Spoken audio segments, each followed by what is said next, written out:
Hello दोस्तों हमारी app Vishnu economics school के स्टोर में इकोनॉमिक्स और कॉमर्स सब्जेक्ट से रिलेटेड 250 से अधिक कोर्स हैं। तो दोस्तों अगर आप यूजी में हो या पीजी में हो या आप यूपीएससी की तैयारी कर रहे हो या आपके पास यूजीसी नेट है या आप पीजीटी की तैयारी कर रहे हो या किसी और कंपटीशन की तैयारी कर रहे हो जहाँ पर इकोनॉमिक्स और कॉमर्स सब्जेक्ट है, तो आपके लिए हमारे पास कोर्स है। तो दोस्तों हमारी ऐप जरूर डाउनलोड कर लीजिएगा, विष्णु इकोनॉमिक्स स्कूल। हेलो दोस्तों इस वीडियो के साथ हम आपको नया चैप्टर शुरू करा रहे हैं इंटरनेशनल इकोनॉमिक्स का, जिसका नाम है भुगतान शेष। तो बच्चों भुगतान शेष अपने आप में एक बहुत बड़ा टॉपिक है। तो ये 11वीं और 12वीं से लेके यूपीएससी में भी आता है। तो अलग अलग सब्जेक्ट के हिसाब से, यानी कि अलग अलग कोर्सेज के हिसाब से हम अलग अलग टॉपिक बनाएंगे। और हम आपको जो हायर क्लासेज हैं खासतौर पे यूपीएससी के लिए, उसमें आपको ये भी बताएंगे कि किस तरीके से जो बैलेंस ऑफ पेमेंट है उसको बैलेंस करने का या एडजस्टमेंट करने का मैकेनिज्म होता है। तो हालांकि उसमें से कुछ वीडियो जो हैं वो आप कह सकते हो कि यूजीसी नेट में भी काम आएंगी। तो डिफरेंट ज़रूरतों के हिसाब से डिफरेंट वीडियो बना के हम उसके कोर्स के हिसाब से हम ऐड कर देंगे। तो बच्चों मैं आपको ये भी बता देता हूँ कि हम यूजी, पीजी, यूजीसी नेट, इसके अलावा पीजीटी इकोनॉमिक्स और भी तमाम तरीके के कोर्सेज बनाते हैं। जो हमारी ऐप है विष्णु इकोनॉमिक्स स्कूल, उसके अंदर ये सारी की सारी जो कोर्सेज हैं वो अवेलेबल हैं। तो आप हमारी ऐप जरूर डाउनलोड कर लीजिएगा, विष्णु इकोनॉमिक्स स्कूल। तो बच्चों वहाँ पे आपको पीडीएफ नोट्स और टेस्ट सीरीज सबकी सब चीज़ें मिलेंगी। तो चलिए स्टार्ट करते हैं। आज का जो टॉपिक है वो है हमारा भुगतान शेष और व्यापार शेष में क्या अंतर है। तो सबसे पहले हम बात कर रहे हैं भुगतान शेष क्या होता है, फिर हम आपको बताएंगे व्यापार शेष क्या होता है, ताकि हम दोनों के बीच में अंतर करके एक कंक्लूजन पे पहुंच सके कि दोनों में क्या फर्क होता है। तो बच्चों देखिए, किसी भी देश को, यानी कि जैसे भारत है या किसी और देश है, वो ओपन इकोनॉमी है, यानी कि आप ये कह सकते हो कि शेष विश्व के साथ उनको संबंध रखने ही पड़ते हैं। आप चाइना को कितना भी इग्नोर करो, लेकिन आपको चाइना से वस्तु खरीदनी और बेचनी ही पड़ेगी। तो यही अंतर्राष्ट्रीय व्यापार की वजह है बच्चों, क्योंकि एक देश जो है वो हो सकता है उसके पास कॉस्ट एफिशिएंट गुड्स ही अवेलेबल ना हो, या तकनीक ना हो जिस तकनीक की जरूरत है, या हो सकता है कच्चा माल ही ना हो। तो विदेशों पर निर्भरता बनी रहती है। अब निर्भरता की वजह से देखिए, बहुत सारे भारतीय हैं जो विदेशों में भी जाते हैं, वो भी यहाँ पैसा भेजते हैं। तो भुगतान शेष एक ऐसा सिस्टमेटिकल रिकॉर्ड है जिसमें एक देश के सामान्य निवासी विदेशियों के साथ जितने भी लेन देन करते हैं, यानी कि एक देश के द्वारा शेष विश्व के साथ जो भी आर्थिक लेन देन होता है, उन सबका सिस्टमेटिकल रिकॉर्ड का नाम ही भुगतान शेष कहलाता है। यानी कि भुगतान शेष क्या है? भुगतान शेष किसी एक देश के निश्चित समय में, अब देखिए निश्चित समय आ गया, यानी कि 1 वर्ष की अवधि हो गई या जो भी समय होगा, निश्चित समय अवधि में किसी एक देश के शेष विश्व के साथ किए गए सभी आर्थिक लेन देन का व्यवस्थित लेखा, यानी कि एक तरीके का रिकॉर्ड है जिसमें एक देश शेष विश्व के साथ जितने भी आर्थिक लेन देन कर रहा है उसको सिस्टमेटिकल ऑर्डर में लिखा जाता है। बच्चों आपको ये याद रखना है कि ये एक प्रवाह धारणा है, क्योंकि इसको एक निश्चित समय अवधि में मापा जाता है, किसी पॉइंट ऑफ टाइम में ना माप के, क्योंकि इसको हम पीरियड में मापते हैं, इसलिए स्टॉक जो है ये एक तरीके का फ्लो है। इसके अलावा बच्चों भुगतान शेष दोहरी लेखांकन प्रणाली पर आधारित है। दोहरी लेखांकन प्रणाली का मतलब है कि कोई भी एंट्री 2 जगह इफेक्ट डालती है, जिसकी वजह से डेबिट साइड क्रेडिट साइड बराबर होते हैं, या आप कह सकते हो प्राप्तियां और भुगतान बराबर होते हैं। मैं आपको यहां पे बता देता हूं, वास्तव में प्राप्तियां और भुगतान बराबर नहीं होते, लेकिन लेखों के माध्यम से उनको बराबर कर दिया जाता है। मैं आपको एक एग्जाम्पल से समझाता हूं। जैसे मान लीजिए इंडिया को 1000 रुपए का इंडिया ने वस्तु खरीदी और 800 रुपए की बेची, ठीक है, तो इसका मतलब 200 रुपए का घाटा हो गया वास्तव में। तो लेकिन इसको बराबर करने के लिए हम लिख देते हैं उधार, और उधार जो है वो प्लस की तरह आता है, क्योंकि उधार से पैसा हमारे पास आता है, ठीक है, इसलिए ये 0 हो जाएगा। यानी कि वास्तव में हमने उधार लिया है या खातों में हमने उधार लिया है, लेकिन ये उधार लिया गया है वो इसलिए लिया गया है ताकि खातों में बराबरी आ जाए। तो वास्तव में तो भुगतान शेष पॉजिटिव नेगेटिव हो सकता है, लेकिन लेखांकन की दृष्टि से जो हमारा भुगतान शेष है वो हमेशा संतुलन में रहता है। बच्चों ये आपको बात समझनी चाहिए और समझ में आपको आ भी गई होगी। तो ये भुगतान शेष जो है वो लेखांकन की दृष्टि से हमेशा बराबर रहता है। अब भुगतान शेष में जितने भी सौदे हैं, या तो हमने सभी बोल दिया कि सभी प्रकार के सौदे आते हैं, लेकिन उन सभी प्रकार के सौदों को हम 4 कैटेगरी में डिवाइड कर लिए।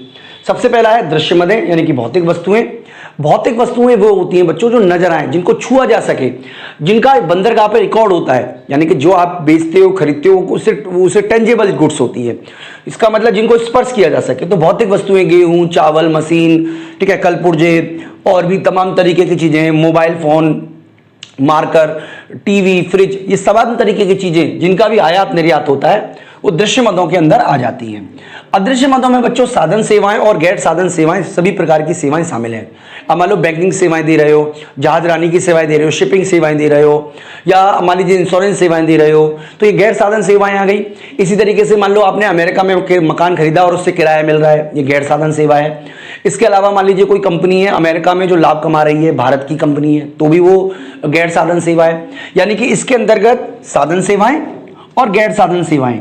साधन सेवाओं का मतलब ब्याज हो गया, लाभांश हो गया, लाभ के रूप में आए, ये सब शामिल है। गैर साधन सेवाओं का मतलब बीमा से आए, इंश्योरेंस से आए, वो तो एक ही बात है, बीमा से आए, जहाज रानी शिपिंग से आए, बैंकिंग सेक्टर से आए। तो विदेशों से जो गैर साधन आए हैं और साधन आए, दोनों तरीके की जो सेवाएं हैं वो इसके अंदर अदृश्य मदों में शामिल की जाती हैं। इसके अलावा बच्चों एक पक्षीय अंतरण भी इसी के अंदर शामिल होता है। देखिए एक पक्षीय अंतरण जो है वो दो तरीके का हो सकता है, सरकारी एक पक्षीय अंतरण हो सकता है, निजी एक पक्षीय अंतरण हो सकता है। मान लीजिए भारत में जैसे मान लीजिए कोरोना का समय चल रहा है, खराब समय चल रहा है, तो मान लीजिए विदेशों से आर्थिक सहायता प्राप्त होती है, सरकार से आर्थिक सहायता प्राप्त होती है, तो ये सरकारी हस्तांतरण हो गया।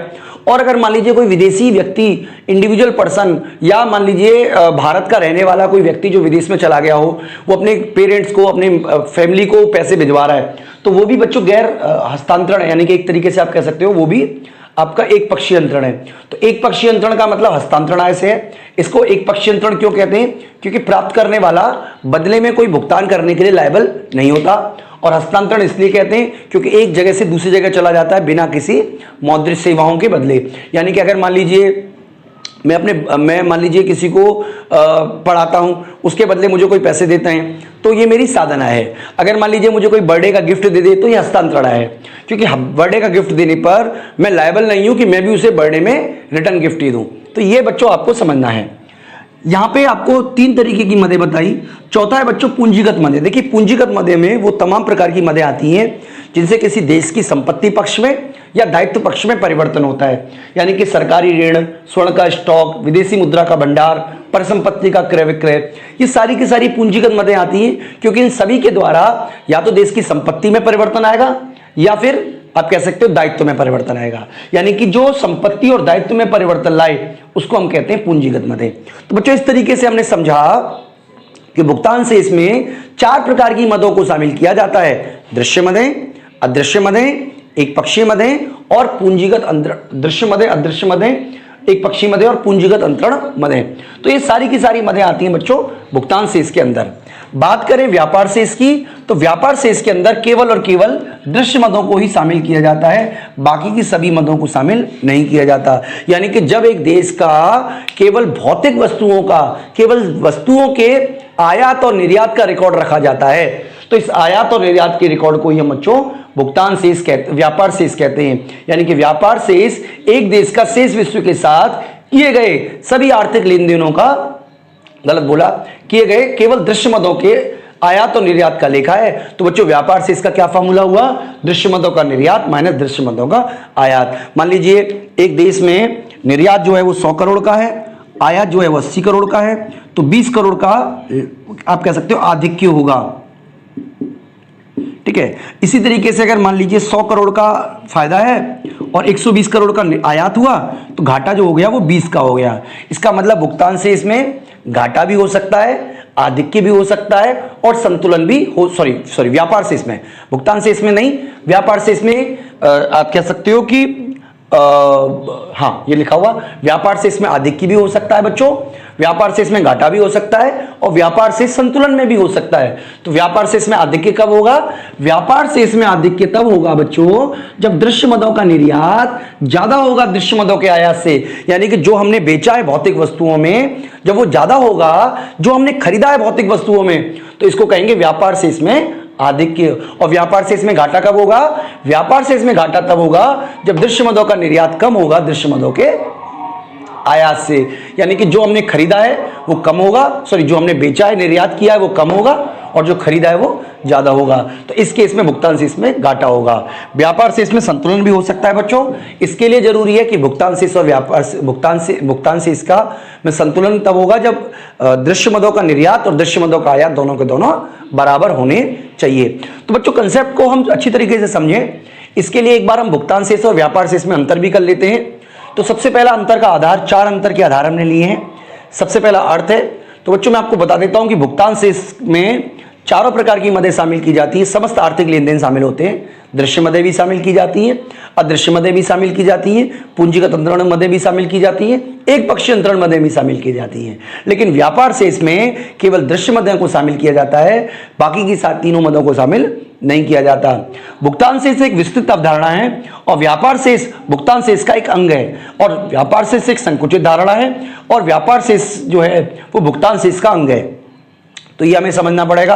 यानी कि अगर मैं आपको उस हिसाब से बताऊं तो मान लीजिए ये हमारा है भुगतान शेष, बैलेंस ऑफ पेमेंट, और इसके अंदर आता है बैलेंस ऑफ ट्रेड। यानी कि बैलेंस ऑफ ट्रेड जो है वो भुगतान शेष की तुलना में एक छोटी संकुचित अवधारणा है।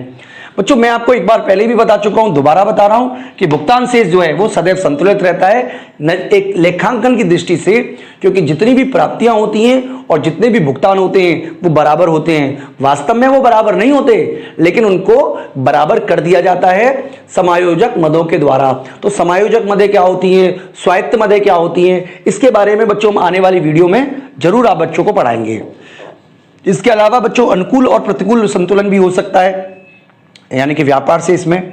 इसके अलावा बच्चों ये भी आपको याद रखना है कि जो भुगतान शेष है वो अच्छी अर्थ मतलब अगर मान लीजिए भुगतान शेष पॉजिटिव है, लेखांकन की दृष्टि से तो नहीं, लेकिन व्यवहार में भुगतान शेष पॉजिटिव का मतलब है आप उधार देते हो और गोल्ड को खरीदते हो तो आपका भुगतान शेष पॉजिटिव हुआ, तो ये अच्छी आर्थिक स्थिति को दिखाता है। लेकिन जब व्यापार शेष जो है अगर वो पॉजिटिव है तो ये अच्छी आर्थिक स्थिति को नहीं दिखाता, क्योंकि भारत में भी अगर आजादी से पहले की बात करें तो इंग्लैंड के प्रति भारत का व्यापार शेष पॉजिटिव था, क्योंकि भारत अधिकतर कच्चा माल बेचता था, बहुत सारा सामान बेचता था। लेकिन क्योंकि प्रशासनिक खर्चे, सेवा खर्चे इतने ज्यादा थे कि भारत का भुगतान शेष जो था वो बहुत ही ज्यादा घाटे में रहा है शुरू से ही।